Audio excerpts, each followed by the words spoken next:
Hello mga ka-trending! Welcome back to ZK Trend.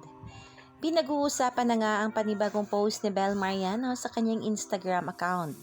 Marami kasing nagsasabi na mala Koreana nga ang ganda dito ni Belle. Talaga namang pinusuan kagad dito ng mga netizens na tila ba ay isang Korean actress umano itong ating Belle. Ayon nga dito sa kanyang post, here are some of the portraits we shoot in Korea. I've been seeing this makeup and photoshoot trend and I just have to try it.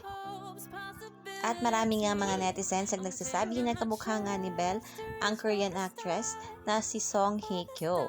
Ayon nga dito sa komento ng kanyang kaibigang si Patch Chua, di naman ikaw to photos at tattoo ni Song Hye Kyo nung bata siya. At ayon din dito kay Miss Max Chenji, akala ko si Song Hye Kyo. At ang Team Belle naman ay kaagad ring napakomento sa ganda nga ng ating Belinda.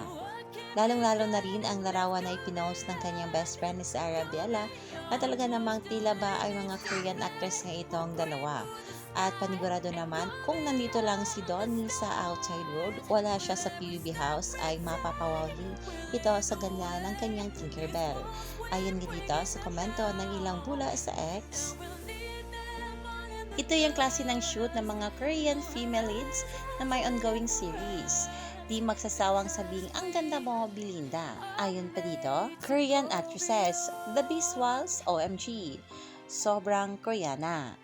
Beautiful, classy, and unbothered, the Queen, Belle Mariano. I won't forget where I came from. I'll use my best to build a future. Keep moving forward.